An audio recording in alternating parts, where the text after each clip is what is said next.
जब मैं prime minister था तो मैं आप सबको बताना चाहता हूँ ना, मैं प्राइम मिनिस्टर के घर में रहता हूँ। प्राइम मिनिस्टर के घर का मैंने खर्चा तकरीबन जो था उसको 40% कम किया, तकरीबन 30 या 35 करोड़ रुपया जो खर्चा था वो कम किया।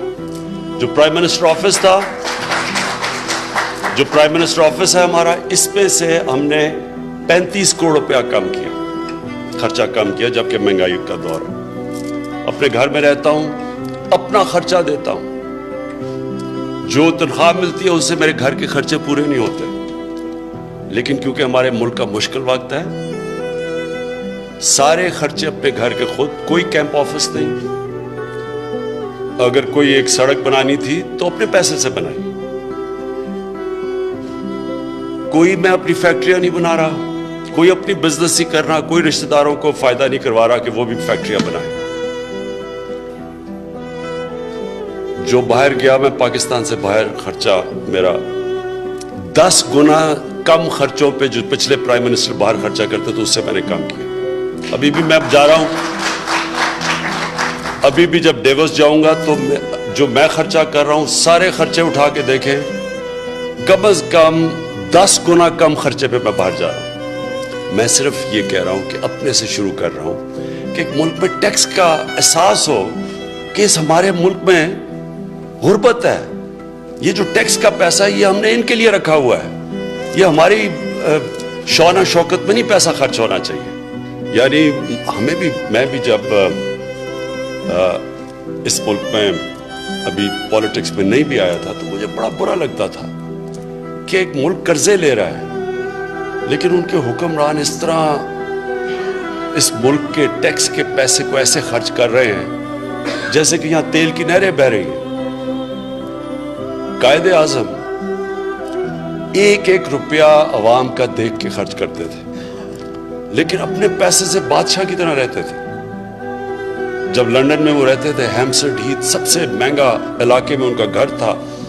उन दिनों में शोफर ड्रिवन उनकी पता नहीं रोल्स रॉयस थी या बड़ी गाड़ी थी, तो अपने पैसे से बादशाह की तरह रहते थे, लेकिन टैक्स का पैसा एक एक रुपया देख के खर्च करते थे। हमारा यहाँ उल्टा है, अपना पैसा इस्तेमाल नहीं करते, अपना पैसा बाहर लंदन में फ्लैट्स और यहाँ लोगों के अवाम के पैसे से आशिया करते हैं। तो इसलिए लोग टैक्स देना नहीं चाहते। पहली दफा जो हमारी फेडरल गवर्नमेंट थी, हमने 40 अरब रुपया उसका कम किया, फेडरल गवर्नमेंट का 40 अरब रुपया खर्च, और पाकिस्तान की फौज ने पहली दफा अपना खर्चा फ्रीज किया, यानी अपना खर्चा कम किया। ये सिर्फ हम इसलिए कर रहे हैं कि हम पैसा, अवाम के पैसे की कदर है, और अवाम का पैसा अवाम के लिए है। उसके बाद जो हमारी हुकूमत आई पहला साल, तो पहला साल जितना हमने टैक्स इकट्ठा किया, क्योंकि हमारा टैक्स पूरा नहीं होता था, हम कर्जे लेते थे, तो पहले साल जितना भी हमने टैक्स इकट्ठा किया, आधा पुरानी गवर्नमेंट के लिए हुए कर्जों के ऊपर सूद पे गया हमारा। तो यानी 4000 अरब रुपया टैक्स इकट्ठा हुआ, 2000 अरब रुपया बीच में से सूद में चला गया। तो मुल्क कैसे चल सकता है? कैसे हम हमारी जो ख्वाहिश है, और ये पाकिस्तान बना ही इसलिए था कि इसने इस्लामी फलाई रियासत बनना था, तो फलाई रियासत बने कैसे अगर टैक्स ही नहीं इकट्ठा होता? कैसे हम पैसा खर्च कर सकते हैं अपने कमजोर तबके के ऊपर? हालांकि इस हुकूमत ने उसके बावजूद सबसे ज्यादा पैसा 190 अरब रुपया हमने अपने एहसास प्रोग्राम में दिलवाया, जो कभी भी किसी हुकूमत ने इतना ज्यादा पैसा अपने कमजोर तबके के ऊपर नहीं खर्च किया। लेकिन फिर भी अगर हमने इसको मुल्क, अपने लोग, बच्चों को तालीम देनी है, अस्पतालों को ठीक करना है, साफ पीने का पानी देना है, स्किल एजुकेशन देनी है ताकि बच्चे हमारे 21वीं सदी में जा सके, मुकाबला करें, तो जब तक टैक्स इकट्ठा नहीं होगा मुल्क आगे नहीं बढ़ सकता। इसलिए हमने, आप सब ने, मैं आप चाहता हूं कि आप सब भी इसी तरह देखें अपने मुल्क को। ये आपका मुल्क है।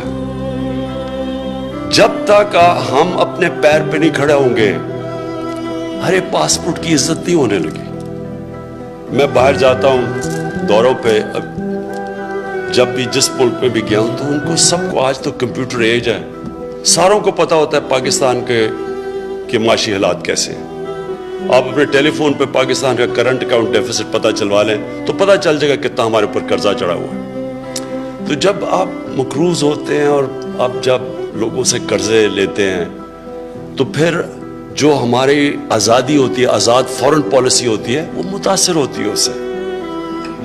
हमने ये जो कई दफ़ा जो पुरानी जंगें लड़ी लोगों के लिए, हमने उनसे पैसे लेके उनसे फ़ायदा उठा के ली, और जब ली तो जो जितना पैसा था उससे बहुत ज़्यादा नुकसान हुआ पाकिस्तान को। अभी तक नुकसान उठा रहे हैं जो कि किसी और की जंग में शिरकत करने का, सिर्फ इसलिए कि हमें एड मिल जाएगी। इसलिए एक आज़ाद खुददार मुल्क के लिए ज़रूरी होता है कि वो अपने खर्चे खुद बर्दाश्त करें, खुद अपने मुल्क में पैसा इकट्ठा करें। पाकिस्तान 28 पॉइंट ऊपर गया है ईज ऑफ डूइंग बिजनेस पे, जो वर्ल्ड बैंक की स्टडी है, यानी कि बहुत बड़ा मार्क है। और इंशाल्लाह ये अगले साल तक हमारी कोशिश है कि इससे और बहुत तेज़ी से आगे जाए, ताकि अपनी बिजनेसेस के लिए आसानियाँ पैदा करें। जितना बिजनेसमैन के लिए आसान होगा, जितनी तजारत बढ़ेगी, जितनी सरमायाकारी बढ़ेगी, उतनी मुल्क के अंदर दौलत बढ़ेगी, और जैसे दौलत बढ़ेगी हमारे पास पैसा ज़्यादा आएगा जो हम खर्च करेंगे अपने निचले कमज़ोर तबके को ऊपर उठाने के लिए। मुझे सबसे बड़ा आजकल जो हमें एहसास है वो कि जो महंगाई पाकिस्तान में है। अभी हम मीटिंग ख़त्म करके हैं 3 घंटे की, सिर्फ और सिर्फ हम हर हफ्ते अब ये देखते हैं कि कौन कौन सी चीज़ों से हमने अब कंट्रोल करनी है महंगाई। आखिर में मैं सिर्फ आप सबसे ये चीज़ चाहता हूँ कि आसान और मुश्किल वक्त कौमों की ज़िंदगी में आते हैं। ये कभी कोई कौम ऐसे नहीं होती कि सीधा ऊपर जाए।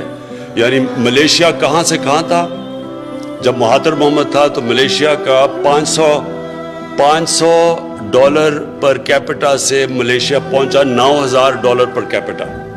वो जब वापस गया उधर भी एक करप्ट माफिया आ गया, मुल्क को दिवालिया निकाल दिया मकरूज करके। अब वो फिर महातिर मोहम्मद वापस आए और उनको वही मसले आ रहे हैं जो हमें आज आ रहे हैं। बल्कि उन्होंने एक मजमून भी लिखा तो उसमें उन्होंने यही कहा कि उनका भी वही मुसीबत है, दिवालिया निकला हुआ है, चीज़ें महंगी हो गई, खसारा पड़ा है, कर्जे लेने पड़ रहे हैं। लेकिन इससे निकल जाती है कौम। लेकिन कौम तब निकलती है जब पूरी कौम मुकाबला करती है। गवर्नमेंट क्या कर सकती है अगर कौम ना साथ चले?